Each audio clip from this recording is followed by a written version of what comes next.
A trio of fishermen, including 2 Honduran nationals and a naturalized citizen, was nabbed by a Coast Guard patrol in the vicinity of Glover's Reef on Tuesday. These men weren't just fishing illegally in Belizean waters, they were also found in possession of a Nassau grouper and a shark. As it stands, not only are groupers out of season, the large wide-mouthed fish are also endangered by overexploitation.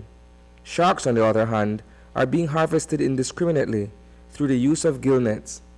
The arrests and subsequent arraignment brings into sharp focus the value of an interagency approach to maritime law enforcement. Working with the other agencies serves as a force multiplier for the Coast Guard. We know that the only way to combat the threats in our sea spaces is through the interagency approach. It has been working for us. We'll continue to conduct interagency operations, and we'll continue to coordinate, collaborate our efforts to counter these threats. As you know, one of the main threats that we face in Belize is IUU fishing, which is illegal, unreported, unregulated fishing. Recent images showing dozens of sharks being harvested for sale, either in the local or export markets, sheds light on the ongoing practice.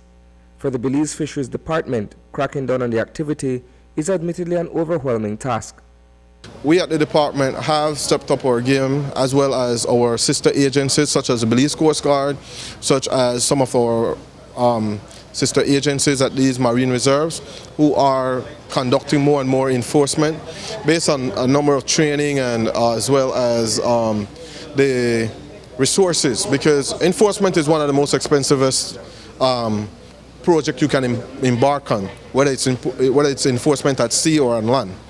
So the resources is one of the issues we had in the past. At present, we are addressing it as best as we could, but we are having much more present than we've been in the past. While the fisheries unit may lack strength in numbers, the Belize National Coast Guard and its crew of seamen work tirelessly to mitigate the harvesting of shark and other fish species using gill nets. On the ground, we have seen a significant harvesting of sharks in our sea spaces.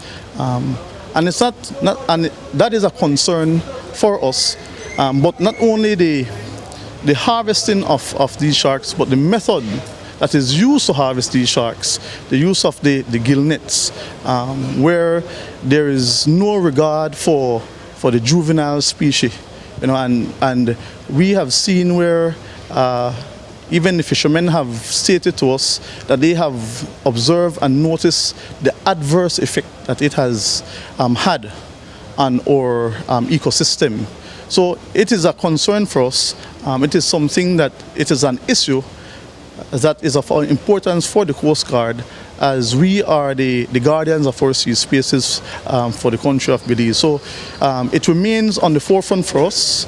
For Oceana, advocacy for a ban on the use of gill nets began 6 years ago when the organization was established in Belize. Since 2010, Oceana has been advocating for a ban on gill nets, and this was out of the result of the feasibility study that we did when we went about selecting campaigns to work on in Belize, of the fishermen saying, we see the impact that gill nets are having and we would like to see a ban on the use of this gear.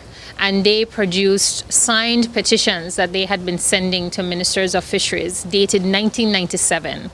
So as an issue, this is very old in terms of the fishermen, Belizean fishermen, saying, I see the impact that this gear is having. I'm volunteering to give up this ban, but others are coming in using this gear that's so indiscriminate, and it's having an effect on my livelihood, on this resource that I depend on. So we have been wholly supporting the fishermen of Belize since we started in Belize in 2010, saying the gill nets are so indiscriminate they need to be banned from use in Belize. Reporting for News 5, I am Isani Cayetano.